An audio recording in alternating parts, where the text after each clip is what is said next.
যুক্তরাষ্ট্রের স্থানীয় সময় গত মঙ্গলবার হোয়াইট হাউসে ইসরায়েলের প্রধানমন্ত্রী বেনিয়ামিন নেতানিয়াহুর সঙ্গে যৌথ সংবাদ সম্মেলনে গাজা নিয়ে এক বিস্ময়কর পরিকল্পনা তুলে ধরেন ট্রাম্প।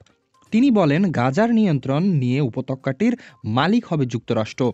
তারা গাজার উন্নয়ন করবেন। গাজা হবে সারা বিশ্বের মানুষের বাড়ি। তবে কিভাবে ও কোন কর্তৃত্ব বলে গাজার নিয়ন্ত্রণ যুক্তরাষ্ট্র নিতে পারে সে বিষয়ে কোনো ব্যাখ্যা দেননি ট্রাম্প।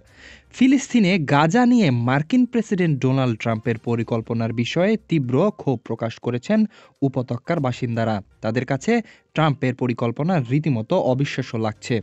ইসরায়েলে হামাসের ১৫ মাসের গাজা যুদ্ধে ৪৭,০০০-এর বেশি ফিলিস্তিনি নিহত হয়েছেন, আহত হয়েছেন লক্ষাধিক।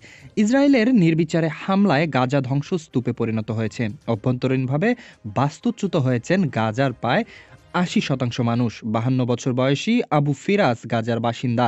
তিনি এখন থাকছেন গাজার উপত্যকার উপকূল এলাকার একটি তাঁবুতে। তার বসতবাড়ি খান ইউনিসের পূর্বাঞ্চলে ইসরায়েলি হামলায় তার বসতবাড়ি ধ্বংস হয়ে গেছে। তিনি বাস্তুচ্যুত হয়েছেন। যুদ্ধে তিনি ৮০ জন আত্মীয় স্বজনকে হারিয়েছেন।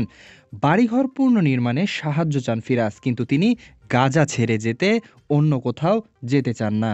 গাজাকে দুর্ভাগ্য, মৃত্যু ও ধ্বংসের প্রতীক হিসেবে বর্ণনা করেছেন ট্রাম্প। তার দাবি, এই জায়গা ছেড়ে যেতে আগ্রহী ফিলিস্তিনিরা। তবে গাজাবাসী ট্রাম্পের এই দাবি প্রত্যাখ্যান করেছেন।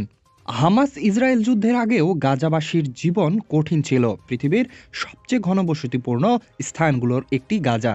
ইসরায়েলি অবরোধ, হামাসের কঠোর শাসন, অর্থনৈতিক স্থবিরতার মধ্যে দিয়েও বছরের পর বছর কাটিয়ে এসছেন গাজাবাসী। তবে এত প্রতিকূলতার মধ্যেও গাজাবাসী উপত্যকার ইতিহাস ঐতিহ্য নিয়ে গর্ববোধ করে আসছেন।